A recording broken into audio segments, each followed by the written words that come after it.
Viewers, Romans, countrymen, we come to you on this episode 74 of the Strip Poker Night at the Inventory podcast.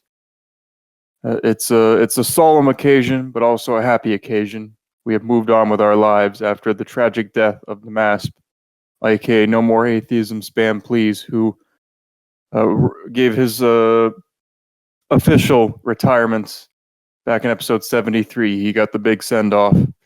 He got the big salad, and then it hasn't quite gone up yet at the time of this recording. But there was also the live cast Ask Me Anything session with Namas, me, your host spnanon, and the editor of these podcasts, Mr. Solitaire. It was about 4 hours long by my estimation, and it will be going up relatively soon. Probably seen it already by the time this goes up. But yeah. And yet we return. Podcast returns. It's gone through different hosts before. The very first host, Zuja, bounced after 4/8 episodes, and then Joe bounced a couple dozen after that. But I return, spnanon. I am the rock in your life, your host as always, and I bring with me good fortune and gifts. I bring with me our new co-host, and longtime viewers may not be surprised by the choice. It is Nord, also known as MyMainAccIsANord, creator of all sorts of characters, and I will let him introduce himself and his projects formally right now. But I'll just say that this I mean, Nord was kind of already my go-to guest host. Whenever Namas was indisposed, viewers will probably have noticed that, especially in the high 60s or so. He showed up quite a bit. Part of that because he was so prolific and he always had something new to on the agenda that he was adding to the game. But also, just a good host in general. Very knowledgeable. He's a moderator for the game. He spends a lot of time cleaning up people's messes. He does coding work on the character editor. And like I said, he's made a lot of different characters. Got a nice voice and a nice cadence. In many ways, he is the modern Namasp, even down to his clunky username that we have to shorten. Well, Nord, what are you most proud of having made? Way too many characters. As you all, as most of you probably know, I just joined one day, made Leone, and thought, hey, I'll make Magma Grunt for April Fools. Oh, people really like her. I guess I'll bring her into the main game. And then every 4 months, I added a new character and never really stopped. And here we are now. I have 10 writing credits or something at this point. Definitely not going. And you've been on a kick of just donating some art to characters too. Yeah, I've got my hands on all sorts of different art-related projects right now. One of them that has sort of taken the back burner is making band dread models for you and your art updates to Maya and Jura for their epilogues and all. And I appreciate that very much. I'll put more time into that. I'll put more time in that in the future. I've just got my hands full with a lot of other things at the moment.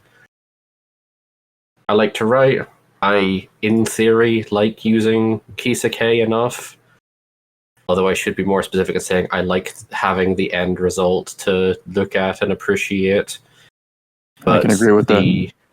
But the process of making Kisake hair in particular is probably the thing I always look forward to the least.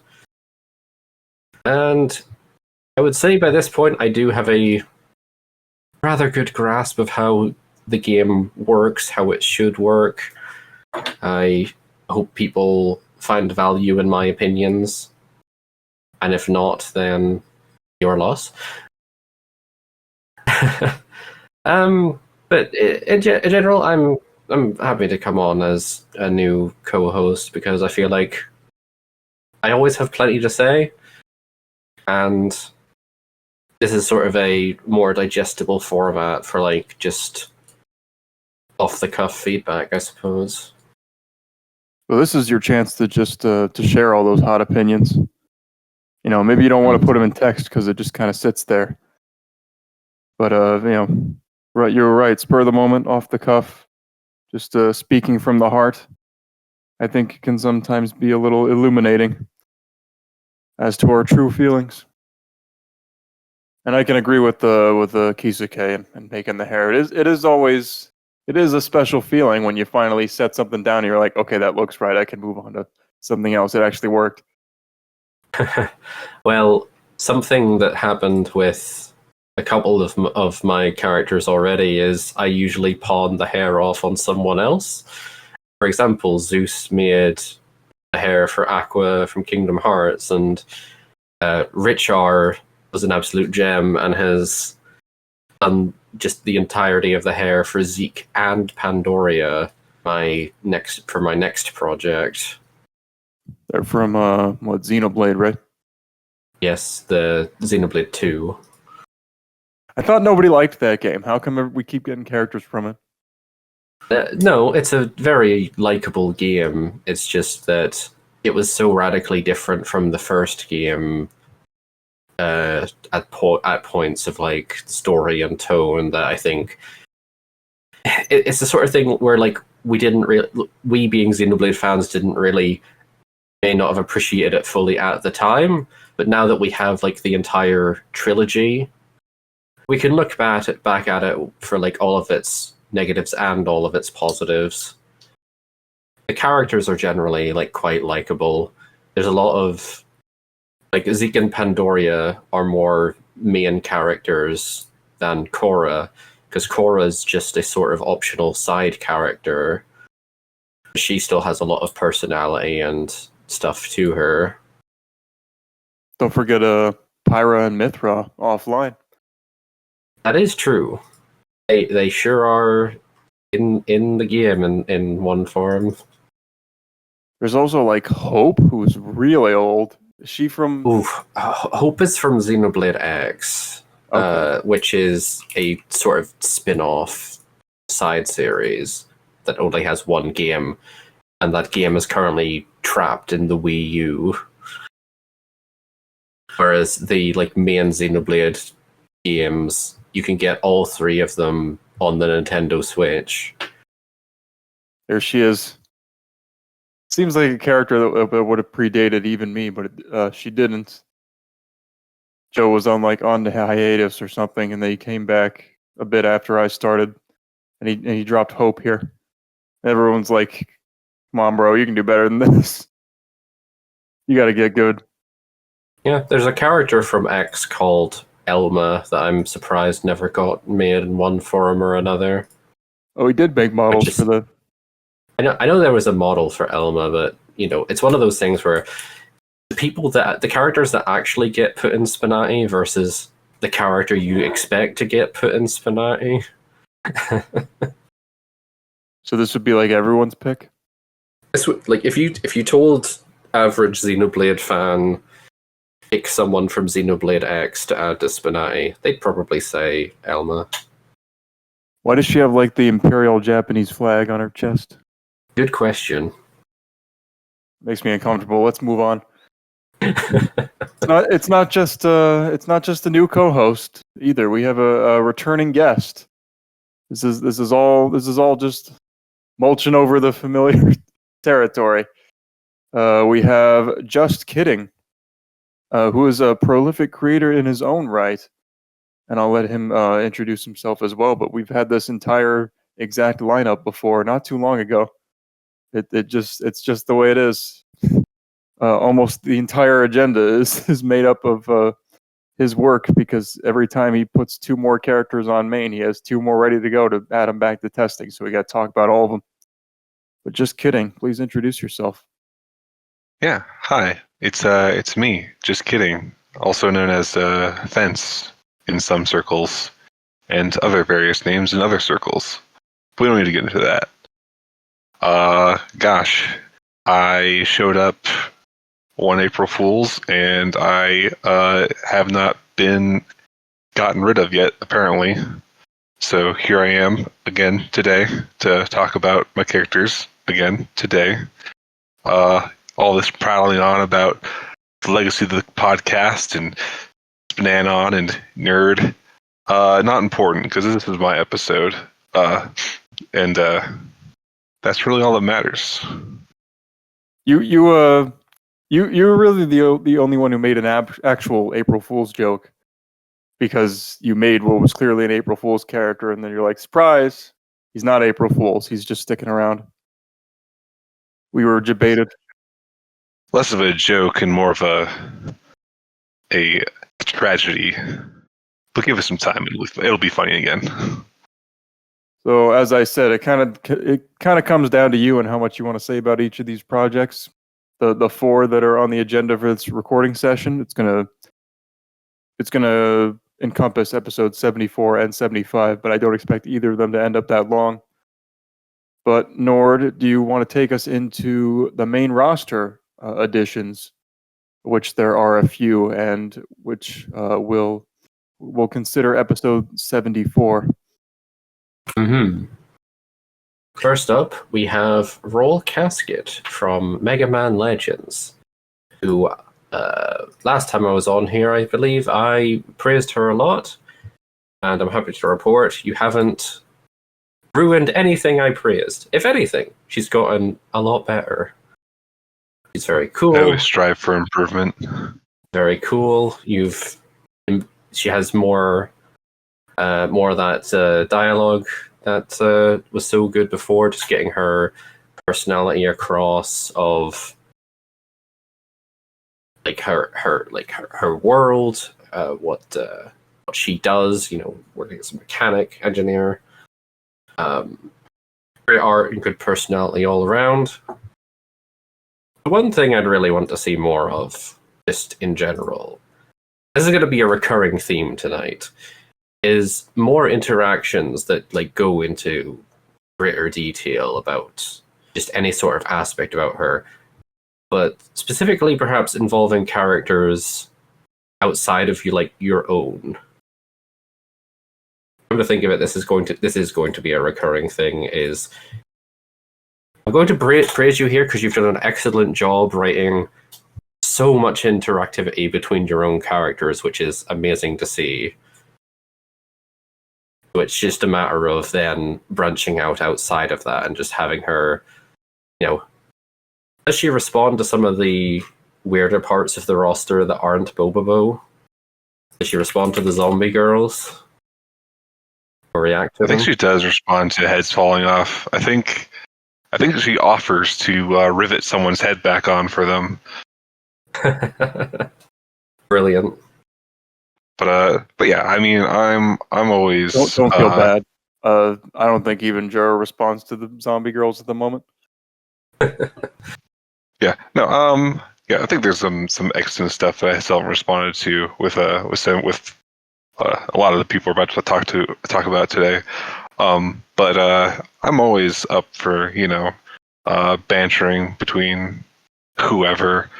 The main reason I just don't target people offhand is just I'm working on things I'm working on. I'm not thinking about that.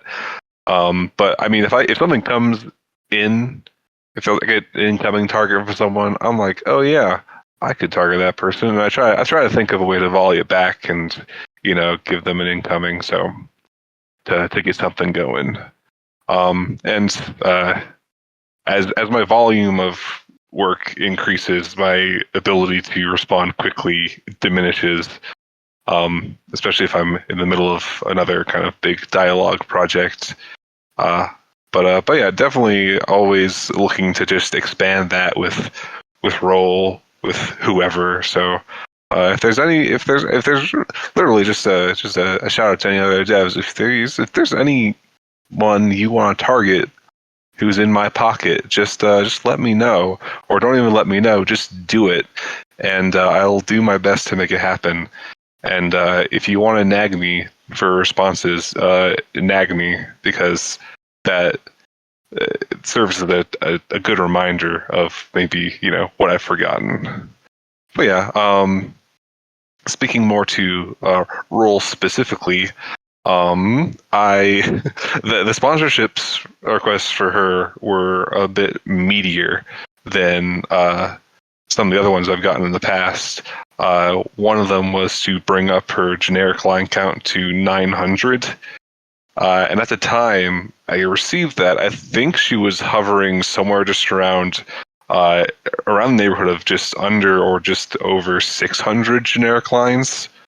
So that was, I did the math, and even the highest like total line count bid would be overcapped if I met that requirement alone. So I was like, okay, so that's the big one that I'll have to work on. But I'm pleased to say that I found a place to put all of them, and now she has lots of generic lines, and she's all the better for it, I think. And where did you put them? I put them all over. I prioritize cases that are, or I deprioritize cases that I know can only play a set number of times in a game anyway. So the max number of cases, I've already met those. So it's like I don't need 6 of this line because it can only happen 4 times in a game, realistically. So I focus on those cases where like they're happening all the time. Things that once you run out of targets and once you run out of filters, you're just left to generics. Things that can carry the day on those. So a lot of hand lines, a lot of losing very small pieces of clothing lines, lots of lines on the back end for when the forfeit's over and when the forfeit's happening.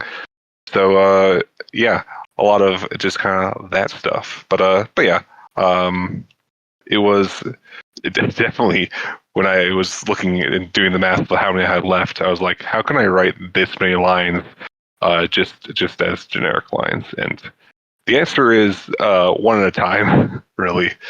Just watch that number go down very slowly over a period of however long. So yeah, but I did make one final push. So I think I did like maybe the last 100 or so in one push. So that was fun.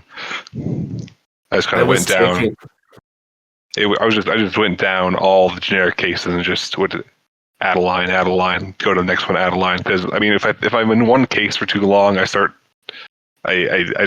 burn out on it. So I just move to the next one, keep it fresh, keep the wheels turning, and that was kind of my method there. But yeah, it was a lot of fun, at least.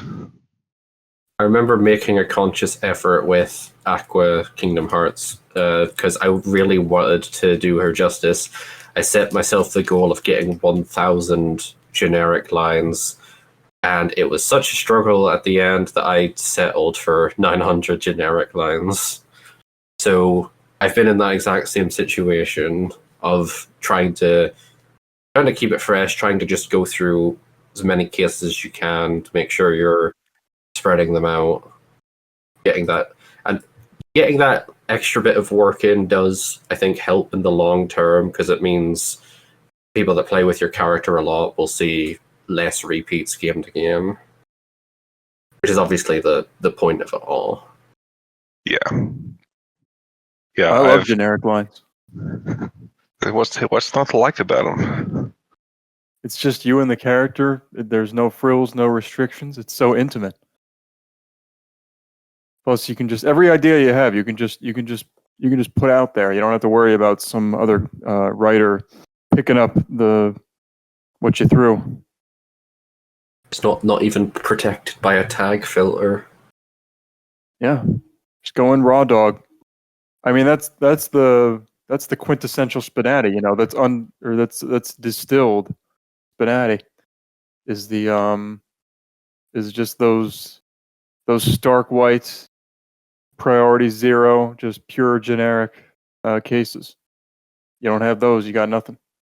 It can be a real struggle to write the way I refer to them is generic generics, because, you know, you get your conditional generics, you get your tag filtered lines.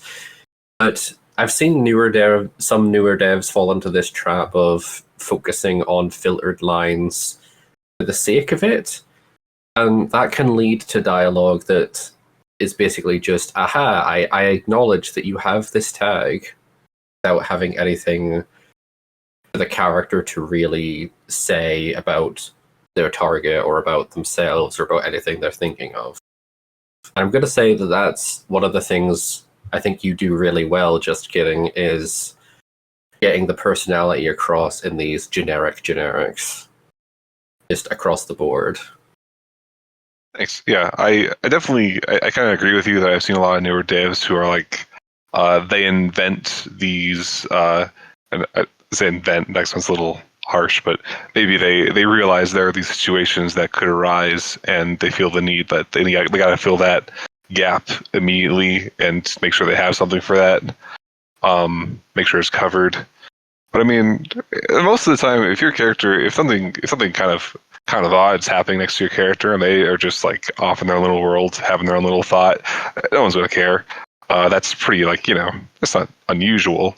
Of course, there are things that, like, things exploding and people's heads popping off. You gotta say something about that. But I mean, if there's just something slightly interesting happening to the rest of them and they don't feel the need to comment on it, that's gonna be game breaking. So yeah, I mean, it's fun to write those situations, those kind of niche situations that only come up every once in a while. But definitely the priority should be kind of filling out your catalog of, you know, how many generics do you need to make this a really robust character? Because generics make you robust in a way that is applicable across all games that your character will ever play.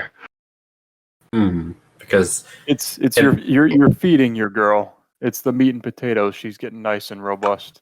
You got to give your ladies exercise. Exactly, because the targets, they're just the window dressing. Roll also got a summer outfit. This is true. I was just, so I fiddle around. Hydrodynamic mechanic. Yeah, I fiddle around in Kisuke like anyone else that does that. And it was summer, and I was feeling summery. And Roll has a canon swimsuit that is in one dark corner of one Mega Man game. So I have exactly one reference for it. And I was like, oh, this doesn't seem that hard to make. I'll just go ahead and make that. And then I did. And then there was a bunch of summer alts coming out, and I was like, well, I don't want to be left out of making all the summer alts. I want to do that too. That's not it. That's not it? That's not canon. That's fan art. I did steal from that though. This is it. And that's all it is. But I did find that, and I was like, that's good. I should steal from that. And then I did. So I stole the visor and the choker from there, and then I added the vest because I just needed one more later. And I put the little fish on it because in Mega Man Legends you get a boat and those little fish are on it. So there you go. You can tell it's fan art because it's a little, you know, they gave her a little more va-va-voom. Yeah. This guy did one for Tron too, but Tron has an actual swim alt in X Dive, which is the style the style this fan art is from. But yeah, life isn't fair like that, and I don't know why Tron gets all the good stuff. Yeah. Also, yeah. To anyone listening, if you're interested in working on the game, don't make Tron, or else JustKidding will personally come to your house with various violent implements. That's the impression I've gotten. I will, no matter how much I like you, if you make Tron, I will disintegrate you and remove you from the face of this planet and not have a single regret about it. And I mean that in the nicest way possible. In a few words, can you summarize why you hate the very idea of Tron Bond being in the game? In a few words? if you can, so that we're not listening to your 3-hour prepared speech on why she's terrible. Yeah, the short answer is the reason I don't want her in the game is because it would be funny if, as the creator role, I didn't want her in the game. Thank you for coming to my TED Talk. Ah, I see. I'm doing a bit, Nord. Sorry, I've ruined it. I've ruined it. Don't read too much into it. I know, she looks pretty cute to me. Dare I say it? Better than Roll? I didn't get a response to that. I guess he's approaching my home rapidly. He has found your IP and home address. It's just out there. It's out there in the world. You know what? It's not worth it.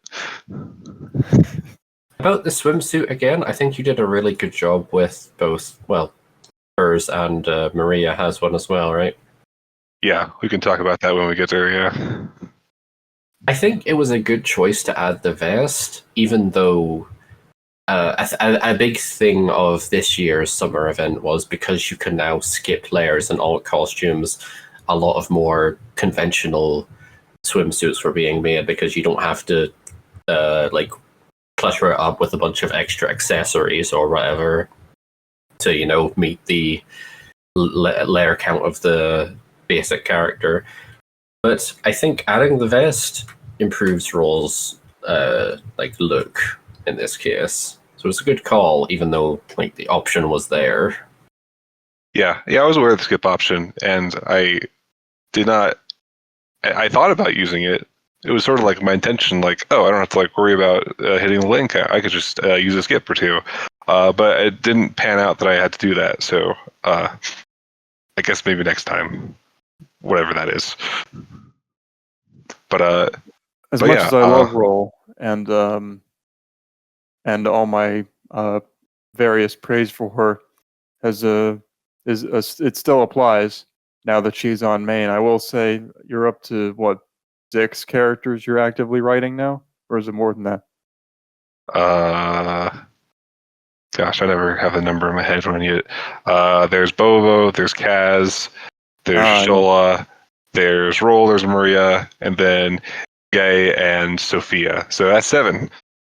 I'm just saying, you like writing, you like bantering with other characters, you like bantering with your own characters. I'm just saying this is exponential growth you're looking at, and you might start to feel the burn pretty soon.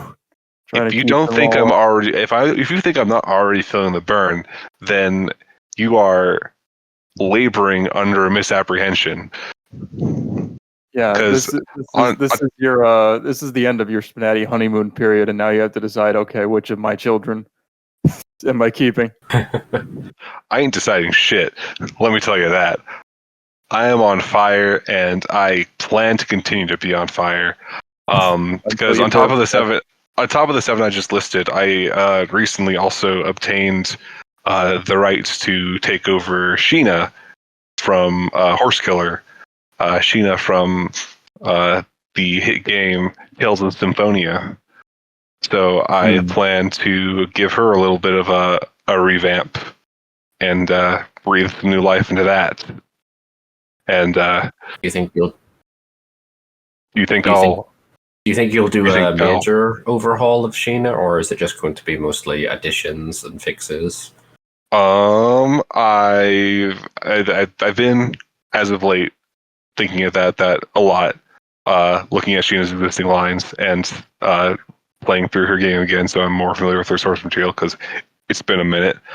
And my feelings on the matter are there might need to be some significant changes made to dialogue. So there's definitely some problem areas.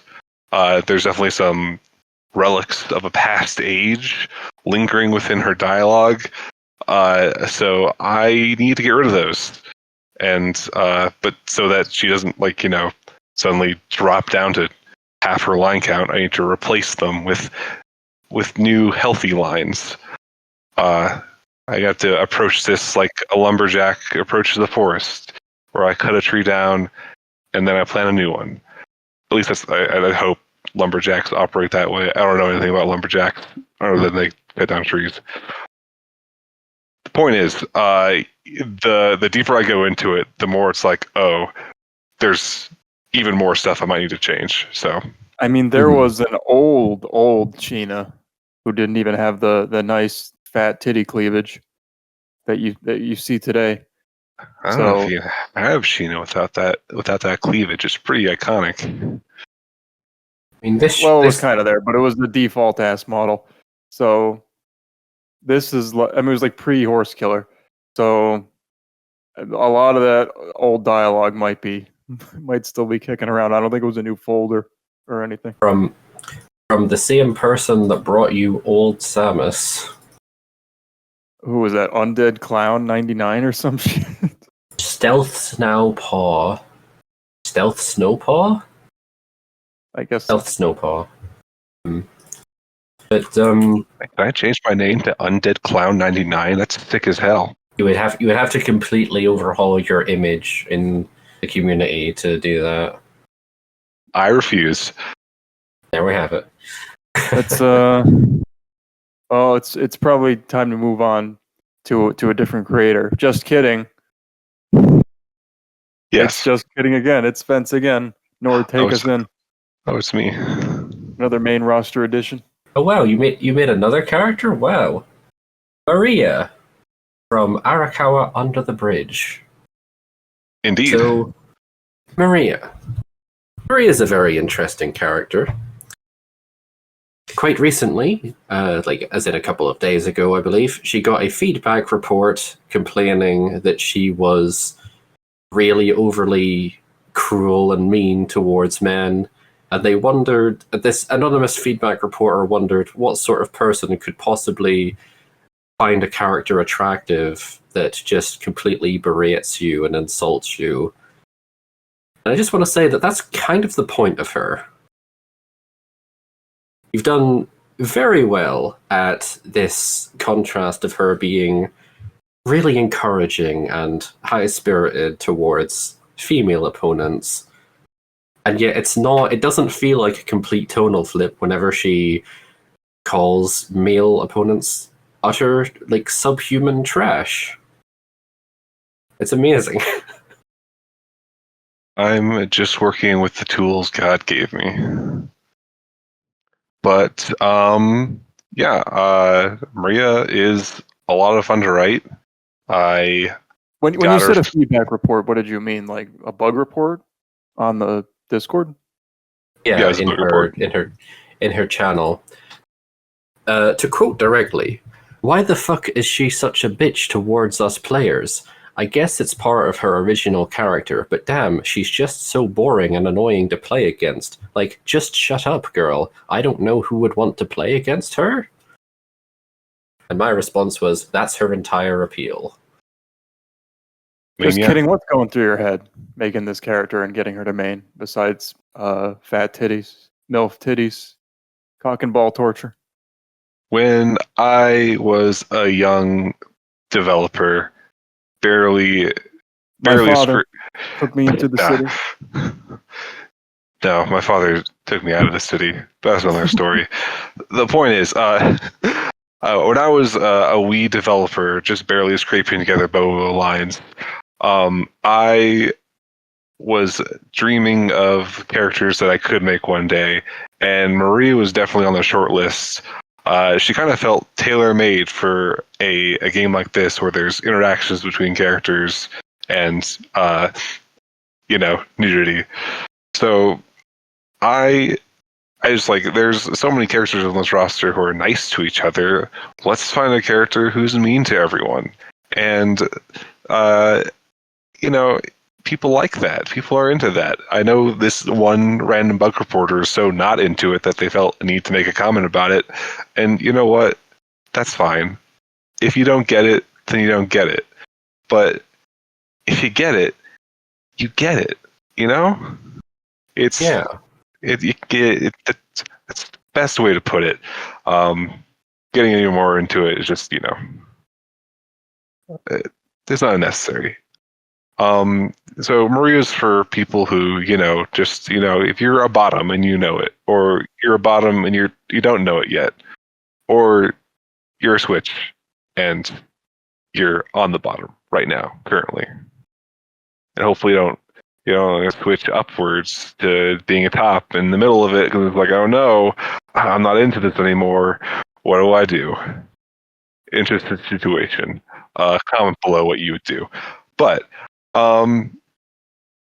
everyone on the roster should fill some sort of niche. Whether it's your niche of how much you love Mega Man or your niche of how much you want a woman to step on you.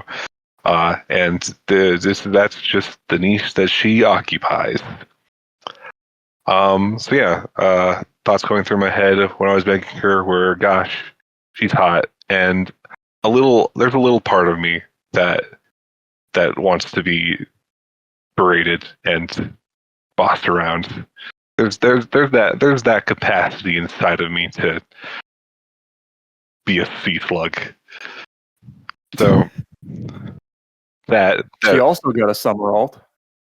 she did get a summer alt, and she has a can of summer alt. And let me show you I have the entirety of it that shows up in the show, and I can show you exactly what I had to work with when I made this alt. Here it is. Ta-da. So you added the knives. I added the knives because this was 4 layers, and I was like, why not 5? Why not give her some knives? It's Maria. She's usually pictured with knives anyway, so I really ought to have included knives in her original, but I didn't. Well, son of a bitch, would you look at the reference I have for Jura's future swim alt? That's it. I think you got a few more pixels on me. Twice as much resolution there. Yeah, I can actually see what she's wearing on her bottom, so I had to guess for Maria. It's probably the inspiration for her higher waisted thong. Now that I think about it. It's good to be inspired. Anyway, good to be inspired. I find titties very inspiring.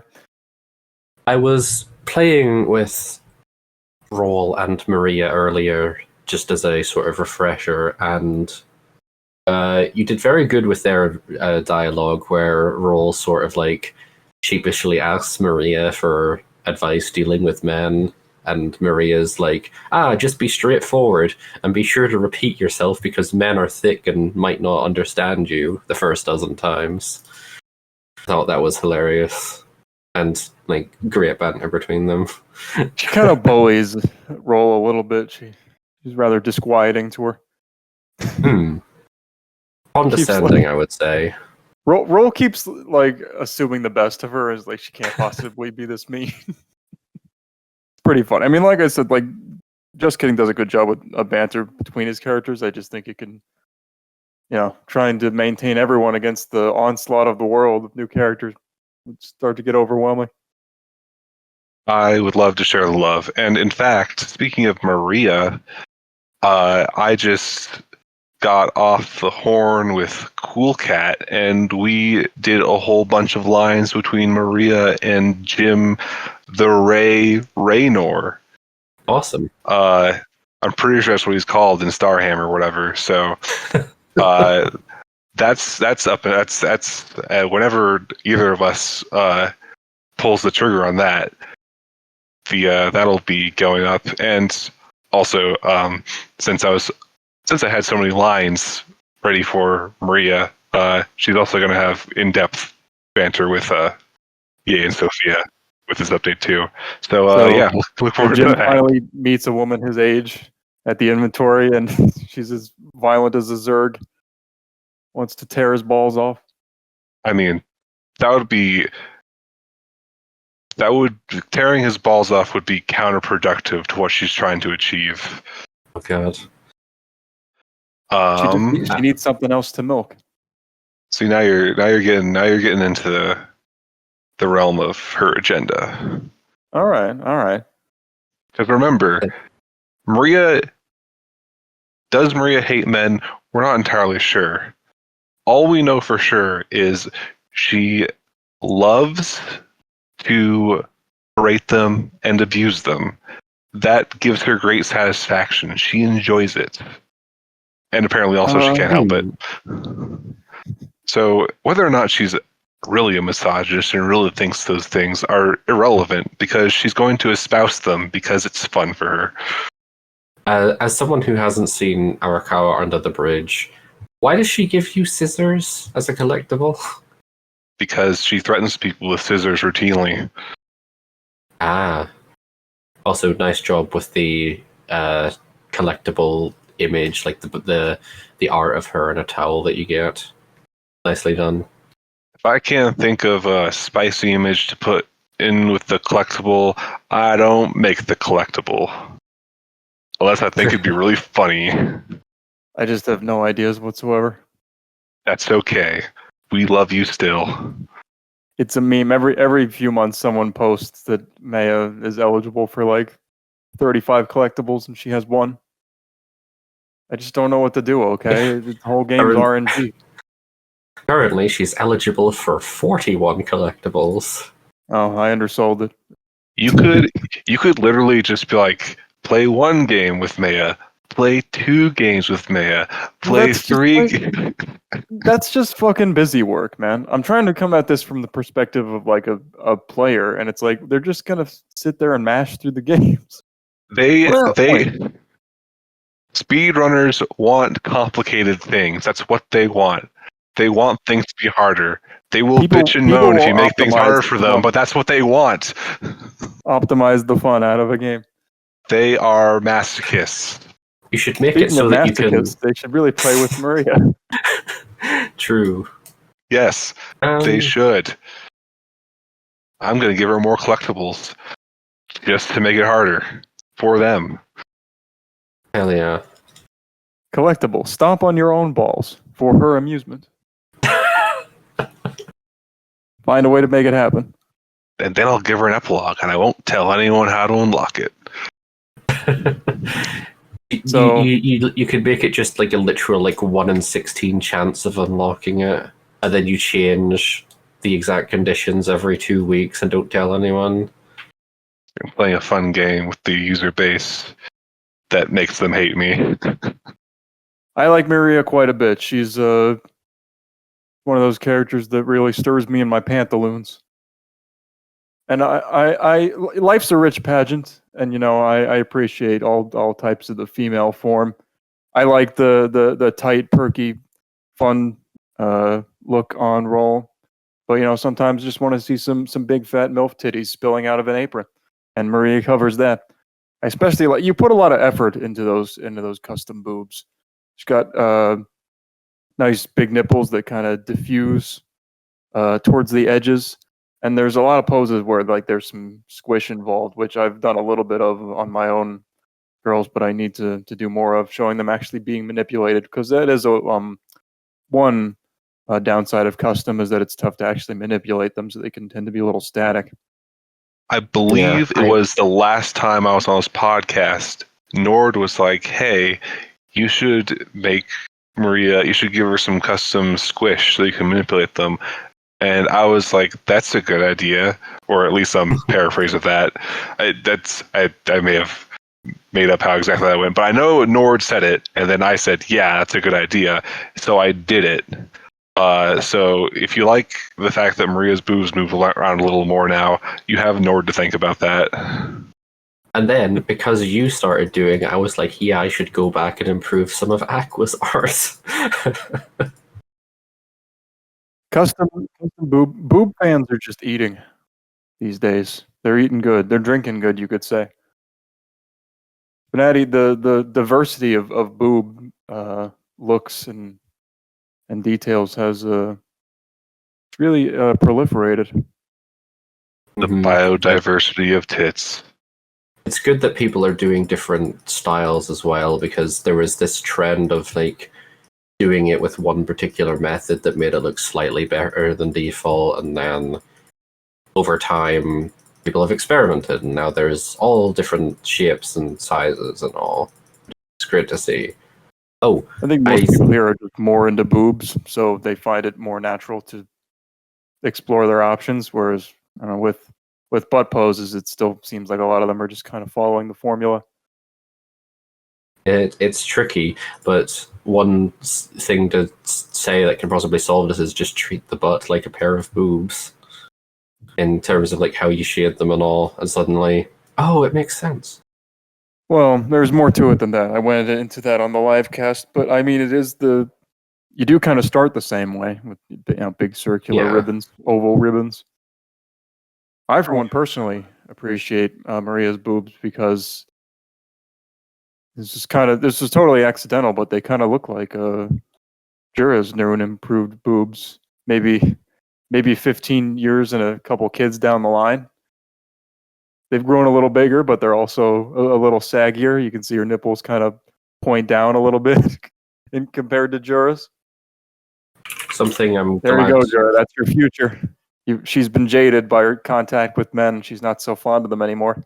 They are heavy with the weight of her sins. Something that I'm really glad you did is you changed her Godiva hair a little bit so that it's not covering the nips at all times. Like it gives that sense that like she's moving around and you're catching glimpses, which is great. Yeah, I in the original model, the hair for that is the two little side things that go down and cover those. This is one piece that's just mirrored. So I separated those so I could move them a little more dynamically in a lot of the poses. And I believe a lot of them look a lot better for it. So yeah. A lot of good little fiddly things I changed on her model. Roll got some of these too. Little small fiddly things that I changed, I think really improved some of her expressions. So both of them, because I was working out of Caskett version 105, but 106 was right there, and I was like, well, let me grab this, and there was a lot of improvements that really helped me elevate things. So yeah, for those listening, 106 is the start of the Caskett Ultra Instinct Revolution. Rotating really, legs and such. Truly, we are blessed. So I really like Maria, but yeah, she does tend to attract some very angry, like ego bruised comments. A lot of shells of men who've been dressed down and humiliated and cock and ball tortured, and they're not happy with her. I mean, in their defense, she is blatantly misogynistic, and that's generally seen as a bad thing. You know, discriminating based on gender. Yes, but consider this. She's hot. Therefore, she gets away with it. I just think it's funny because, I get the impression that like this happens because she looks like a sweet, kind, milfy farmer type, which is, the whole joke with the character. But it says in her description, she is a sadist who enjoys berating men relentlessly. So you expect people to read the bio? It's the same. I mean, you got no one to blame but yourself. It's the same thing with like people who pick like Felix or Chihiro. It's like, what the fuck? There's a penis in here? It's like, yeah, well, maybe you should have looked at the damn screen. The feedback poll at the time of this recording is still going strong. I'm going to read some particularly salty responses here. If I made a male character that treated all the women on the roster the way she treats the men, how quickly would I get banned for toxicity? I have a response to that specifically, without going too much on a tangent. There's a Fire Emblem character called Lonku who is afraid of women, like an extreme, and he's also very attractive. So I think it would be hilarious to have him in the game as a like total contrast to Maria. What about like Kenji from Karawa Shoujo? Put him in the game. Oh God.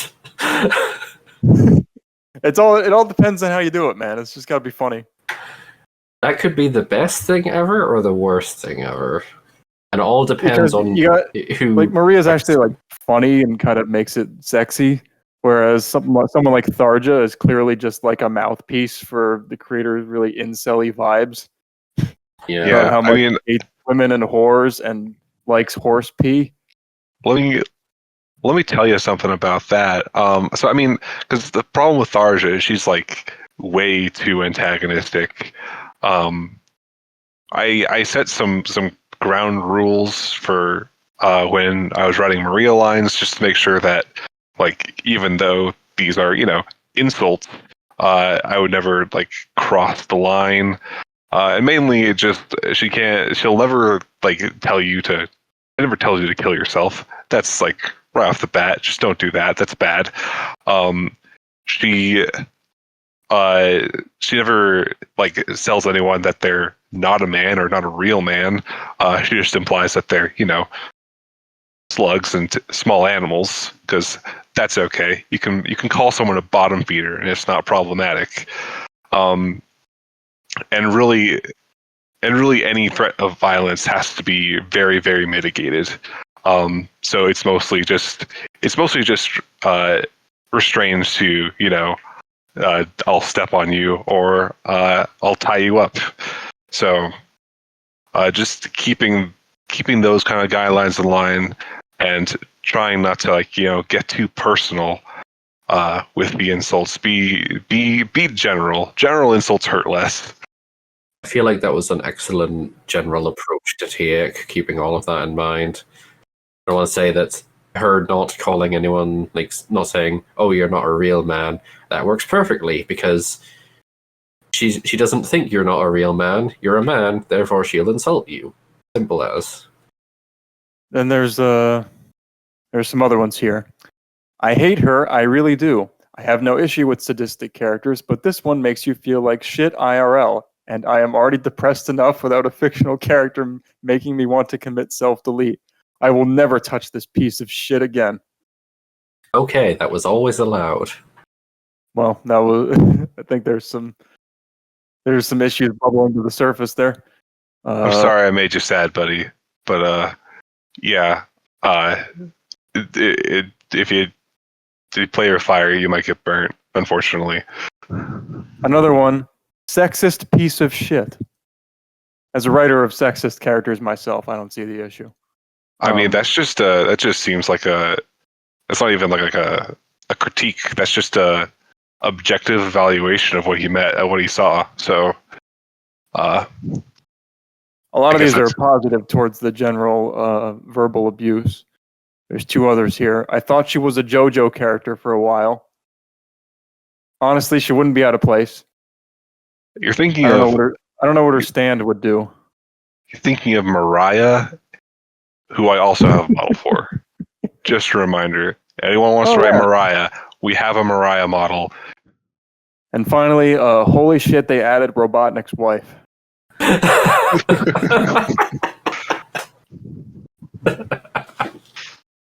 Now, I get the reference, but I'm not sure why her specifically.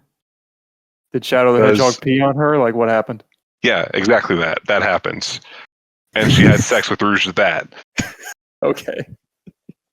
But yeah, I really like Maria personally. I mean, I'm not going to lie. Like, she can get into it sometimes. I remember the first time I played her, she started going into me. I was like, fuck off, bitch. You know. But it doesn't really bruise my ego. It just ignites the competitive spirit. It really makes me want to mating press her. Listen, I don't care. Actions speak louder than words. Okay. As long as I'm giving it to her, I don't really care if she's insulting and berating me. She can do that all she wants. I could very easily see that backfiring, however, and instead of mating press, you get Amazoned.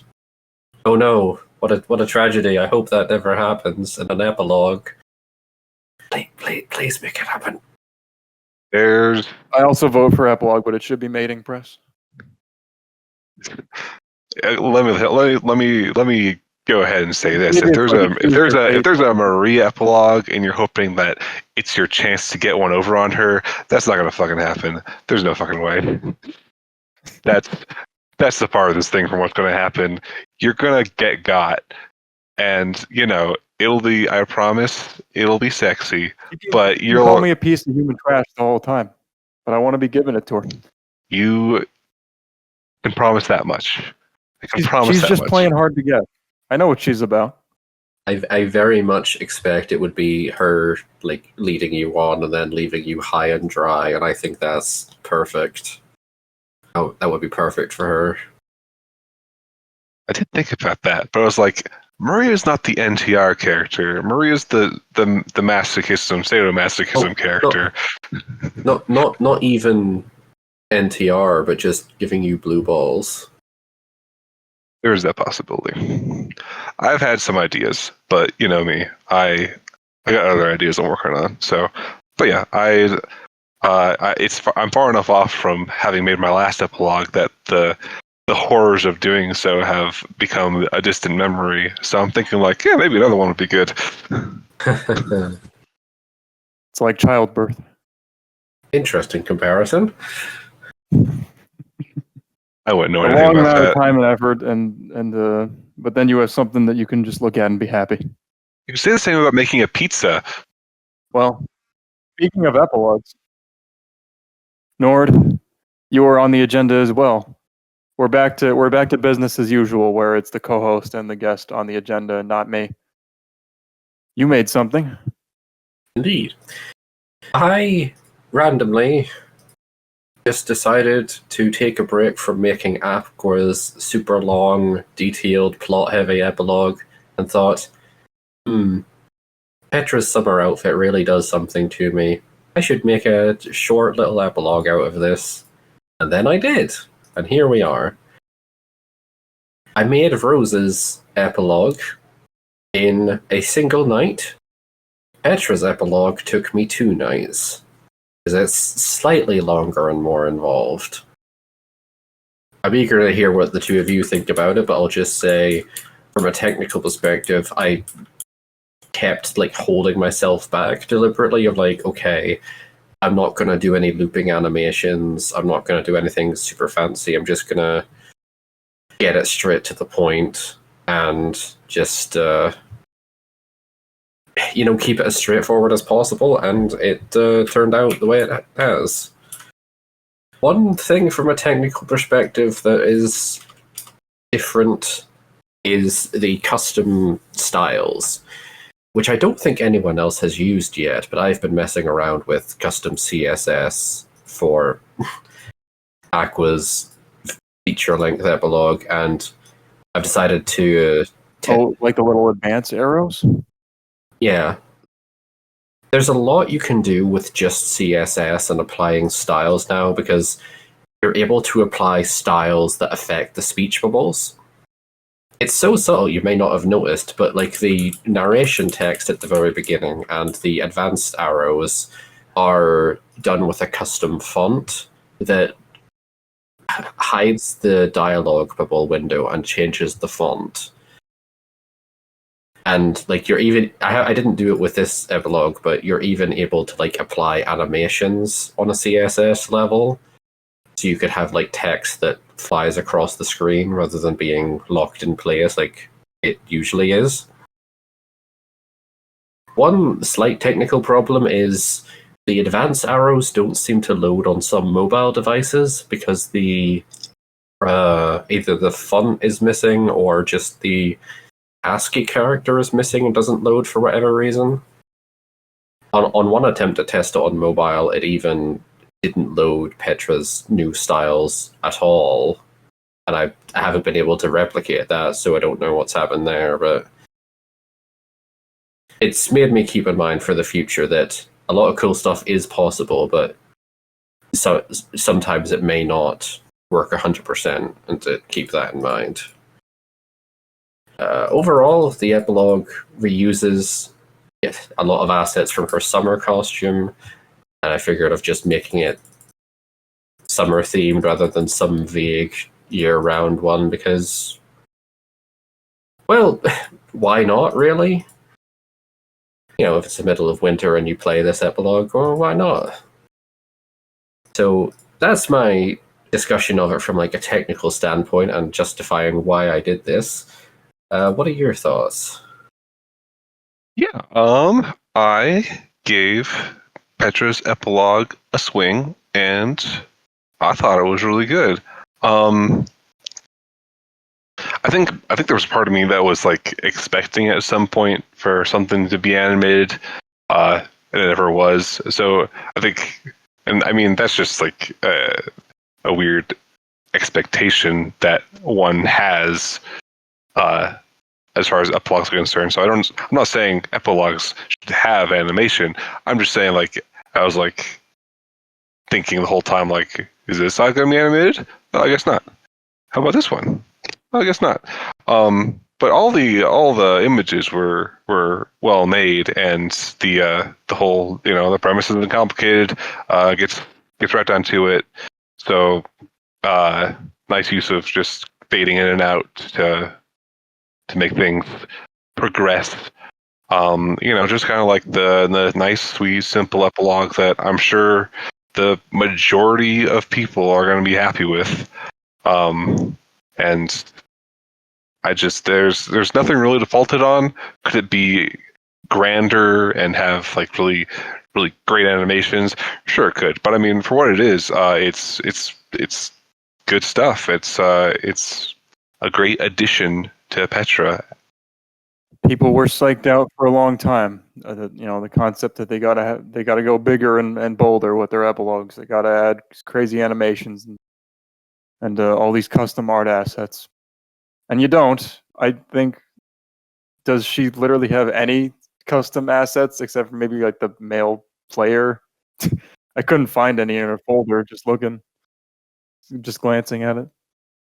Yeah, all I really did was take her swimsuit model and loaded it up into Kisake, did some various poses, and just chopped her into bits essentially to sort of save on file size. Instead of doing like like the really old epilogues used to be like a hard baked image. That and like the background is just like the beach background, and like you don't have to do a lot in the end.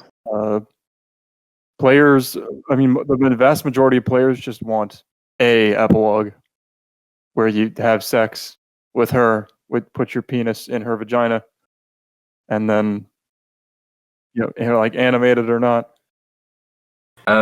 Yeah, like so instead of just doing it with just static images, I wanted to have a little bit of animation and control for like moving between slides and layering like one arm in front of one body part was easier when I made it a separate sprite. The player assets I just took from Kisake, very quickly drew most of them, I'm pretty sure. Like the body, literally just 2 sprites.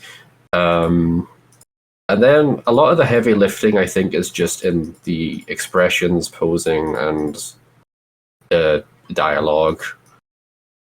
Dialogue is straightforward enough. It's what would Petra say to titillate you. But bada bing, bada boom. Anyway, like I was saying, good luck editing this solitaire. But yeah, there was a stretch of a couple of years where people were psyched out by all the new animation options, and they thought that every epilogue just had to be this grand production, so they just didn't bother. And Nord leading the charge continuously, bringing us back down to earth with not bad epilogues, just simple epilogues. This one doesn't even have any animation, which I mean you kind of said was your was one of your goals, right? It's almost like a classic style epilogue. I mean, it's better than a classic epilogue because there's actual penetration. Most of them just cut out before that because I guess they didn't want to bother. Makes you wonder why the fuck they even bothered. But yeah. For what it is and what it was trying to be, it was pretty nice. No frills, just get straight to it. I thought the knees on the player looked a little wonky. They seemed like too close together. There's no room for her. It's like I was like going into fetal position trying to stop her, but I just can't. This warrior woman just took my virginity, and I couldn't stop her. I was left a shuddering wreck. Then she slung me over her shoulder and carried me back to her nest to feed on. Anyway, yeah, maybe consider moving the knees a little. I'll think about it. I'll have to change that whole sprite. I'm actually thinking I think I took that body from a different character's epilogue and then just recolored it. So I am a thief. You did If you we're did give not- the player a fairly like neutral kind of darkish skin tone. I'm personally just a fan of the ghost to Yeah, get around I that issue. I but- can. I've done that before. I considered making them like a sort of either grey or blue color, but then I thought, nah, I'll go for a like generic skin tone just for something different. almost Brigidese. Hmm. Vegetarian. Is she into the swarthier types? The what types? Swarthier. Swarthier. Swarthy. Oh, I had to Google that. I guess it's. I don't know. Also, looking at this, I think that's something that's worth considering whenever you're writing a character. It's like, yeah, you kind of want them to be into the player, but it is worth thinking about like what is their actual type. But anyway, just from this one screenshot you posted, I noticed the sweat drop should probably be going straight down. You know, it's got to follow gravity. It's like going along her arm. I guess it could follow her arm, but whatever. It's very hard to do. It was sort of meant to be like it's running down the upper side of the arm, and Never that was assume that you can make something and spnanon won't nitpick it. But yeah, she had a fun, coy little dialogue, and it ended as soon as it began, and I enjoyed it for what it was. See, that's how you do it. You know, she's this proud warrior woman, but I'm still giving it to her. Like that's because you know the prouder, the smarter, the more independent she is, the more satisfying it is to just lay into her. yeah. Like she tells you. Hashtag Maria. Petra tells you to undress her, and then she essentially orders you to get undressed, which I think is just like part of the appeal of her having the dominant personality here. Which honestly is what you kind of have to do if you don't have the player speak at all. I'm sorry, just kidding, but you were just massively underestimating the power of the power bottom. Like Maria needs to tell me to rot on her like a disgusting animal, like one of her pigs or cows. I don't think she has pigs. Isn't it a dairy farm? She has cows, for sure. Well, then she should. Well, then I'll be your pig.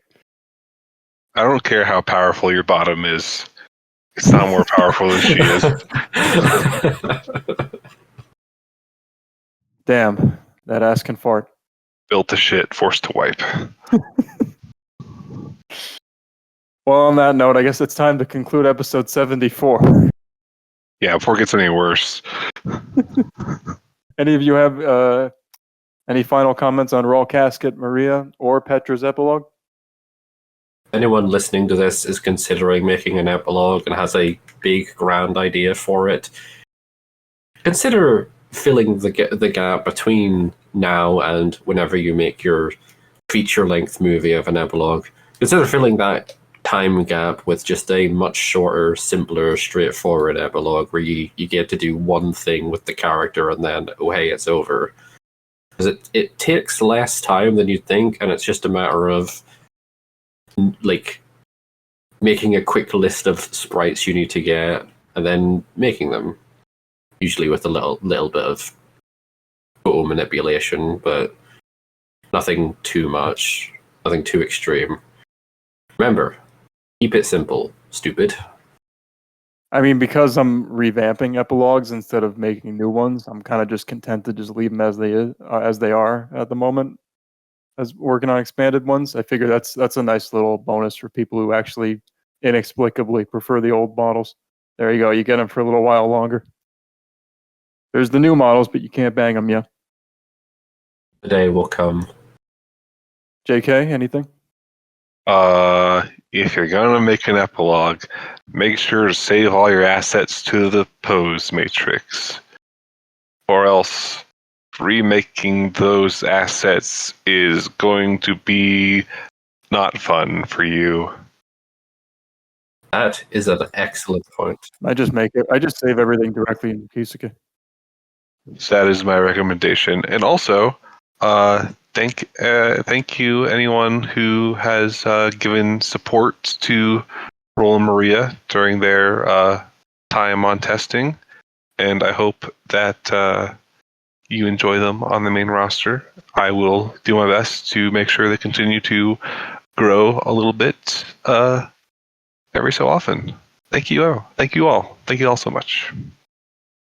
We will return. We will return shortly for episode 75, where we cover even more Just Kidding action, as well as some other issues. But for now, thanks Nord for reprising Namasp's role as the co-host, reprising your own role really for a while.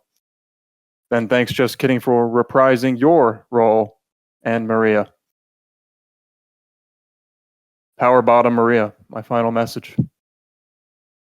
What's hotter than being called useless because I can't manage to come in her for a fifth time that hour. Getting a joint bank account. Okay.